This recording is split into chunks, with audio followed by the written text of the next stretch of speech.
Bismillahirrahmanirrahim. Chers étudiants, aujourd'hui je vais essayer de faire une petite vidéo d'une vingtaine de minutes pour vous donner la solution de la série 3 dans laquelle on aura des questions sur les piles, les structures de données piles, fils et les arbres binaires. Cette série contient 3 exercices, exercice 1, exercice 2 et exercice 3. Exercice 1, des questions sur les piles et les fils, structure de données linéaire. Exercice 2, l'évaluation des expressions par une pile, et l'exercice 3, les arbres binaires de recherche. Commençons par le premier exercice. Qu'est-ce qu'il dit? Je vais lire l'exercice et on va donner la réponse ensemble. Première question, si partons d'une pile P vide. Pile, c'est une structure dans laquelle on a accès au sommet. On ajoute, lorsqu'on dit ajouter dans une pile, on parle de empilement. En empilement, les entiers 1, puis 2, puis 3, puis 4, puis 5. Puisqu'on a les puis, donc l'ordre, le premier élément empilé c'est 1, le deuxième c'est 2, le troisième c'est 3, le quatrième c'est 4 et le cinquième c'est 5. Et que ensuite, on supprime par dépilement. On supprime, on empile au sommet et on dépile au sommet. 2 éléments au sommet. Donc la question, quel entier contient-il la pile? Qu'est-ce qu'elle reste dans la pile? La pile, c'est une structure de données dans laquelle le dernier élément entré sera le premier à être sorti. Last in, first out. Le dernier élément entré, qui est au sommet, sera le premier à être enlevé. On le livre toujours au sommet. Donc, le dernier c'est 5, l'avant-dernier c'est 4, l'avant-dernier c'est 3, l'avant c'est 2 et le premier élément c'est 1. Donc s'il y a quelque chose qui va sortir, c'est 5. Donc la pile, on la met généralement à la verticale. On a empilé 1, la pile est vide. On a empilé 1 le sommet. On a empilé 2 le sommet. On a empilé 3 le sommet. On a empilé 4 le sommet. On a empilé 5 le sommet. On accède seulement au sommet. Lorsque je dépile 5. Le sommet c'est 4. Lorsque je dépile une deuxième fois, je dépile 4. Il me reste 3 sommets. Donc ce qu'elle contient la pile, c'est ça. 3 au sommet. Sous le sommet 2 et en bas de la pile c'est 1. Donc voilà le contenu de la pile après tout ce que nous avons fait via les pilements et les dépilements. On a empilé 5 valeurs 1, 2, 3, 4 et 5 dans cet ordre. On a dépilé, première fois on a dépilé le sommet 5, puis on a dépilé le deuxième, le sommet 4 et ce que le reste maintenant, si on veut dépiler une autre fois, on va dépiler 2. Si on empile une deuxième fois, on va dépiler 2. Si on dépile une autre fois, on va dépiler 1. Si on veut dépiler, il n'y a rien à dépiler. Donc la fonction va dire, il n'y a rien à dépiler, la pile est vide. Voilà un petit peu la solution pour cette question. Maintenant, passons à la deuxième question. Les mêmes questions, les mêmes opérations avec une file F initialement vide, dans laquelle on utilise les fonctions d'enfilement et de défilement au lieu de les fonctions d'empilement et de dépilement par la pile. Donc, supposons que nous avons une file F vide et on enfile 1, puis 2, puis 3, puis 4, puis 5. La file, c'est une structure dans laquelle on a accès aux 2 extrémités, la queue et la tête. Donc, si dans la pile, le dernier élément entré sera le premier sorti, dans la file, le premier entré sera le premier sorti. First in, first out. Donc le premier élément c'est 1, c'est celui qui va sortir le premier. 2, c'est le deuxième à être sorti. Donc on a enfilé 1, 2, 3, 4, 5. Mais le défilement, on a défilé 1, il est supprimé, 2, il est supprimé. Donc le contenu de la file après défilement de deux éléments, on a le premier entrée c'est 1, il va être le premier sorti, le deuxième entrée c'est 2, il va être sorti, et bien sûr ce qu'il reste, 3, 4, 5 et 6. 3, 4 et 5, plutôt. Si on veut faire un nouveau défilement, on va défiler 3. Si on veut faire un nouveau défilement, on va défiler 4. Si on veut faire un nouveau défilement, on va défiler 5 et la file sera vide. Si on veut faire un nouveau défilement, il n'y a rien à défiler, donc il y aura donc impossible de défiler une file vide. S'il y a quelque chose qui va enfiler, on va l'enfiler par exemple de ce côté. Toujours on enfile de ce côté, on défile de ce côté. Donc, alors que la pile, toujours on accède à la pile par le sommet. Voilà le premier exercice, c'est pour un petit peu fixer les idées, pour savoir la différence entre les piles et les fils.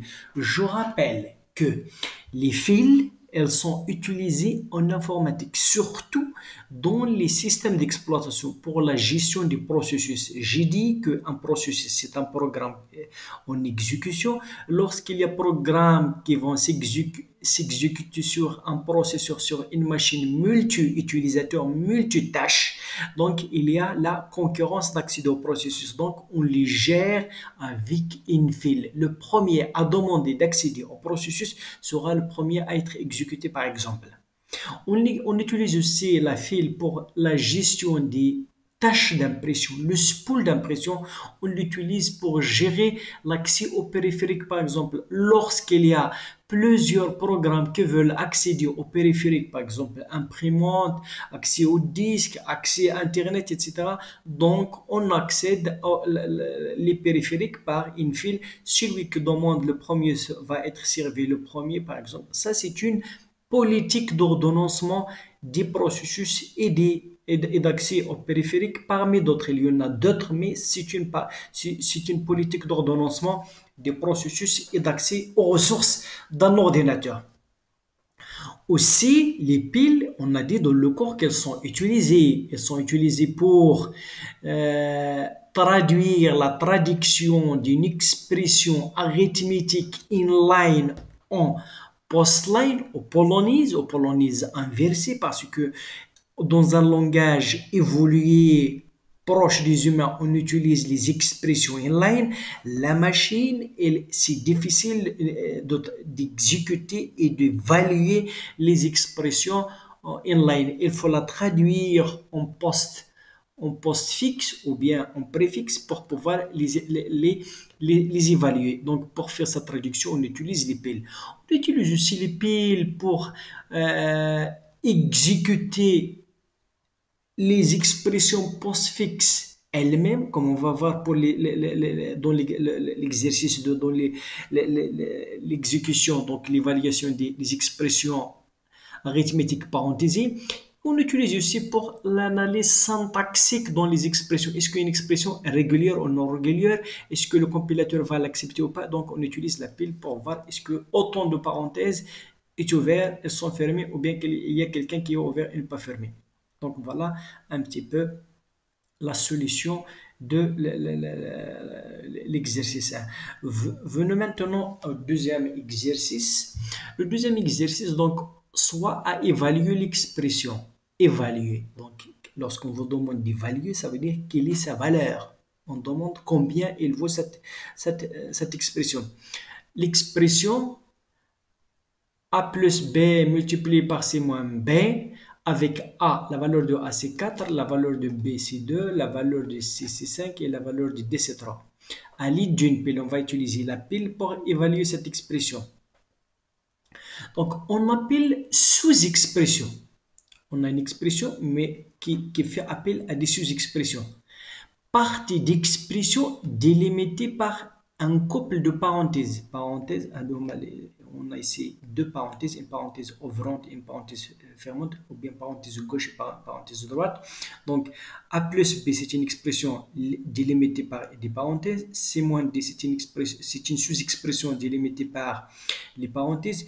Et A plus B fois C moins D, c'est une autre expression puisqu'elle est délimitée aussi par des parenthèses. On aura donc trois sous-expressions dans cet exemple. Les règles d'évaluation. Quelles sont les règles d'évaluation?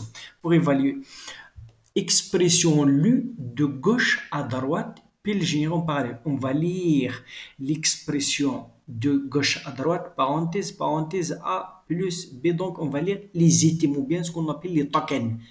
Parenthèse, c'est un token, parenthèse, c'est un token, A, c'est un token, plus c'est un token, etc. Je lis l'expression jusqu'à ce qu'elle termine. Donc, le dernier token, c'est la deuxième parenthèse fermée ici. Et lorsque je tombe sur un token, si c'est un opérateur, on a ici par exemple plus, l'addition c'est un opérateur, multiplié par c'est un opérateur, soustraction c'est un opérateur. Si c'est un opérateur, je l'empile, je le mets au sommet de la pile. Si c'est une variable, A c'est une variable, B c'est une variable, C c'est une variable, D c'est une variable, C c'est une variable, on empile sa valeur, je mets au sommet de la pile sa valeur. Si parenthèse gauche, on a ici, ça c'est une parenthèse gauche, ça c'est une parenthèse gauche, ça c'est une parenthèse gauche. Si c'est une parenthèse gauche, je l'empile, je le mets au sommet de la pile, du but d'une sous-expression. Et bien sûr, ça commence une sous-expression. Quand elle va terminer la sous-expression, lorsque j'arrive sur une parenthèse fermante.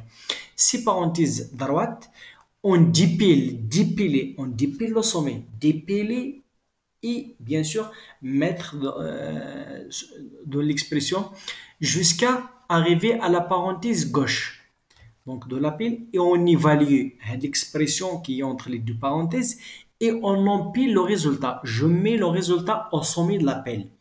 Donc, ça c'est la règle. Lorsque l'expression est terminée, lorsque j'arrive le dernier item, ce que contient la pile, c'est le résultat de l'évaluation de l'expression parenthésée. Donc, on va essayer de faire ceci. On va lire item par item et construire la pile au fur et à mesure. Donc, par convention, on met la pile à la verticale. Ça, on a dit que le sommet, il doit être en haut. Donc, on a dans la première ligne les items. On va lire les items 1, item parenthèse gauche, A plus B, parenthèse droite, multiplié par parenthèse gauche, C moins D, parenthèse gauche, droite, parenthèse droite. Je commence par une pile vide. Je tombe sur une parenthèse gauche, je l'empile. Parenthèse gauche, je l'empile. Toujours, ça c'est le sommet, ça c'est le sommet. Une variable, j'empile sa valeur. A c'est 4, je l'empile. Plus c'est un opérateur, je l'empile. B, j'empile sa valeur 2. Parenthèse droite, je dépile jusqu'à dépiler la parenthèse gauche et j'évalue l'expression 4 plus 2 c'est 6, j'empile le résultat 4 plus 2 j'empile 6. Donc ce qu'il y a dans la pile, on a le sommet c'est 6 et en bas parenthèse gauche. Une opérateur multiplication, je l'empile, parenthèse ouvrante, je l'empile, C, j'empile sa valeur 5, moins, je l'empile, 10, j'empile la valeur 3, parenthèse droite, je dépile jusqu'à dépiler la parenthèse gauche. 5 moins 3, c'est 2, je l'empile, donc vous voyez que 5, je l'empile, etc. Donc ce qu'il contient 6, la parenthèse gauche, 6 multiplié 2. Puis j'arrive sur une parenthèse droite, je dépile jusqu'à dépiler la parenthèse, donc 6 fois 2 c'est 12, et donc je l'empile dans la pile. L'expression, elle est terminée, le dernier token, elle est lu, ce que contient la pile, c'est le résultat de l'expression arithmétique. L'évaluation de l'expression avec parenthèse, on utilise l'appel dans la valeur 2. C'est le contenu de l'appel. C'est la valeur que contient l'appel lorsque le parcours de l'expression est terminé, lorsque le dernier item, qui est la parenthèse droite, est un petit peu élu. Donc, ce que contient l'appel, c'est la valeur de l'expression. Voyons maintenant le troisième exercice qui contient quelques questions sur les arbres binaires. Donc, représenter l'arbre binaire de recherche. Un arbre binaire, c'est une structure de données dynamique, non linéaire, puisqu'il y a des branchements, etc. Donc, un arbre binaire, donc, il a au maximum 12 fils. Au maximum, il peut avoir 0, 1 ou 2. Si c'est une feuille, on a donc la terminologie racine et nœud interne et feuille. Une feuille, il n'a pas de sous-arbre, il n'a pas de fils, donc 0 fils. Un nœud interne peut avoir 1 ou 2, donc il peut avoir un fils ou 2 fils, et la racine peut avoir 1 ou 2, etc. Donc, l'arbre binaire de recherche, il a aussi une logique. Le contenu, l'information portée par chaque nœud, par la racine, il est supérieur à tous les nœuds de son fils gauche et inférieur à celle de son fils droit. Donc, il faut respecter donc représenter l'arbre binaire de recherche. Donc la recherche, ça veut dire qu'il y a cette logique de l'ordre entre les valeurs et les étiquettes portées par les nœuds. Initialement vide. Au début, l'arbre est vide et je le construis au fur et à mesure. On insère successivement. Successivement, c'est un mot qui pèse, qui a son poids ici. Ça veut dire dans l'ordre. Si je change l'ordre, je veux avoir un autre arbre, mais il faut respecter l'ordre. 7, puis 2, puis 9, puis 0, puis 5, puis 6, puis 8, puis 1. Donc, dans cet ordre, je veux construire l'arbre. Initialement, il est vide et au fur et à mesure, je dois respecter les valeurs portées par les nœuds. La deuxième question, afficher le niveau de chaque nœud. Il faut afficher le niveau sur chaque nœud. Et donc afficher donc, le contenu de parcours infixe. Le parcours infixe et préfixe et postfixe, ce sont les parcours en profondeur. Il y a le parcours en profondeur et le parcours en largeur. Les parcours en profondeur, on va les voir. Le parcours en largeur, ça veut dire niveau par niveau. Je vais vous donner même le parcours en largeur, même s'il n'est pas demandé, mais je veux le donner oralement. Donner la représentation graphique de l'arbre obtenu après l'insertion de la valeur 3. Lorsqu'on veut faire l'insertion dans un arbre binaire de recherche, on doit respecter la même logique. Je teste, je compare.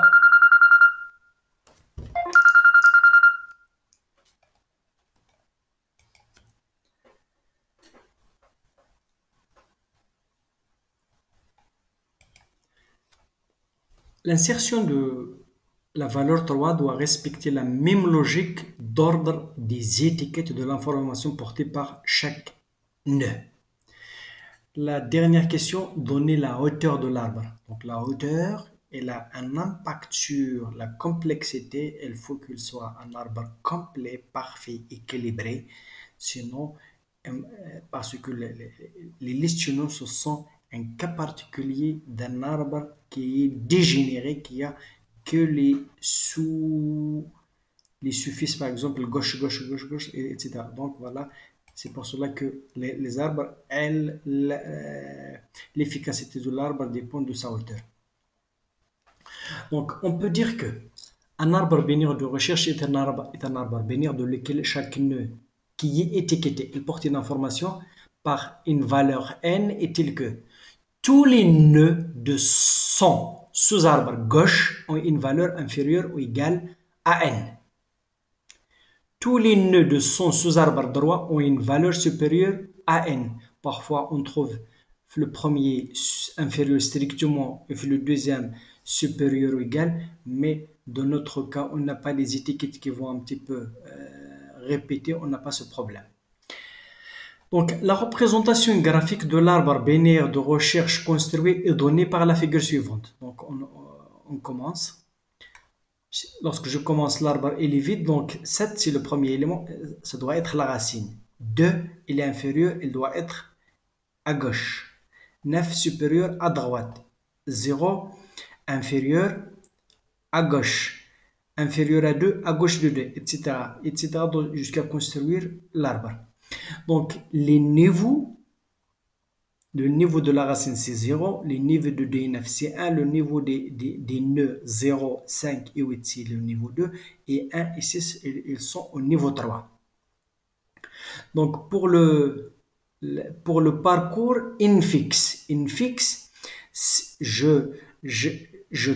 j'affiche la racine entre le fils gauche et le fils droit. Donc toujours, chaque arbre, même un arbre qui a seulement celui-là, donc j'affiche le fils gauche, racine, fils droit. Donc, et je réitère cette topologie. Fils gauche, racine, fils droit. Donc je commence. Donc la racine c'est 7, le fils gauche c'est 7 arbres, sa racine c'est 2, sa racine gauche c'est celle-là, donc tout ceci ça va nous donner 0, 1, 2, 5, 6, 7, 8, 9. Donc elle va trier les étiquettes dans l'ordre croissant.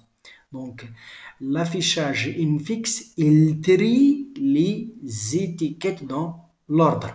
S'il s'agit d'un arbre binaire de recherche. Le parcours préfixe, je traite la racine, puis le fils gauche, puis le fils droit. Donc la racine, c'est 7. Le fils gauche, c'est celui-là, sa racine, c'est 2. Le fils gauche du fils gauche, c'est celui-là, sa racine, c'est 0. Et donc ça va donner 7, 2, 0, 1, 5, 6, 9, 8. Et le résultat du parcours postfixe, donc je parcours le fils gauche, fils droit, la racine en dernier.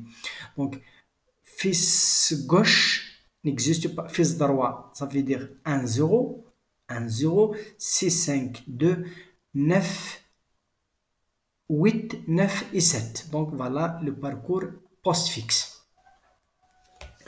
Pour la représentation graphique de l'arbre obtenue par l'insertion de l'entier 3 est donnée dans la figure suivante. Donc, je dois respecter la même logique. Je teste. Est-ce que 3 est inférieur ou supérieur à 7? Il est inférieur, il doit être envoyé au sous-arbre gauche. Ça, c'est le sous-arbre.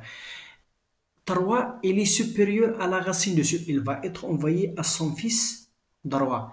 3 est inférieur à 5, il va être lié dans son fils gauche. Et donc, j'ai trouvé la place 3. La hauteur de l'arbre est un petit peu reliée à sa profondeur. Donc, la racine, il est à profondeur 0, profondeur 1, profondeur 2, profondeur 3. Ou bien, les feuilles, donc on a les feuilles 1, 3, 6 et 8, ce sont les feuilles. Elles ont une hauteur 0. C'est un petit peu la hauteur d'un nœud, c'est la distance maximale qui le sépare à son descendant. Si c'est une feuille, donc la distance c'est 0. 5, quelle est la distance? Les descendants c'est 3 et 6, donc la hauteur c'est 1. 0, la hauteur c'est 1. 9, la hauteur c'est 1. 2, c'est la hauteur c'est 2. Et donc la racine c'est la hauteur c'est 3. Donc c'est la hauteur de notre arbre c'est 3. Donc de cette façon, j'espère que j'ai un petit peu expliqué juste un petit peu les notions des arbres. L'arbre binaire est là soit 0, chaque nœud est là soit 0, soit 1, soit 2 fils. Les feuilles n'ont pas de fils, la racine il n'a pas de père, les nœuds internes elle a les fils et les pères, la racine elle a les fils et pas le père. Les feuilles, elles ont le père, mais pas du fils. Donc ça, c'est la terminologie. L'arbre binaire de recherche, l'information portée par la racine supérieure à tous les étiquettes de son sous-arbre gauche, inférieure à tous les étiquettes de son sous-arbre droit. Et donc, de cette façon, on espère avoir un arbre équilibré. Donc, un arbre complet, c'est un arbre dans lequel chaque nœud est là, chaque nœud interne est là exactement de fils, de sous-arbre fils. Celui-là, il n'est pas équilibré puisque le nœud un seul, il n'est pas équilibré, etc. Donc, voilà, c'est un petit peu ce qu'on peut dire sur les arbres. Et donc, j'espère que la petite vidéo va vous apporter quelques éléments d'éclaircissement concernant les applications des piles, des fils, des arbres. Donc, l'arbre binaire de recherche, il accélère la recherche. C'est comme la recherche par la méthode de la dichotomie dans un arbre, dans un tableau déjà trié. Si l'arbre est trié, donc la recherche dichotomique, elle ne cherche qu'à moitié. Donc la complexité de la recherche, elle est réduite par rapport à la recherche séquentielle qui doit visiter toutes les cases, qui doit visiter tous les nœuds.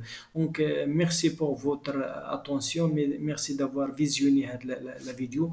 Assalamu alaikum wa rahmatullahi ta'ala wa barakatuh.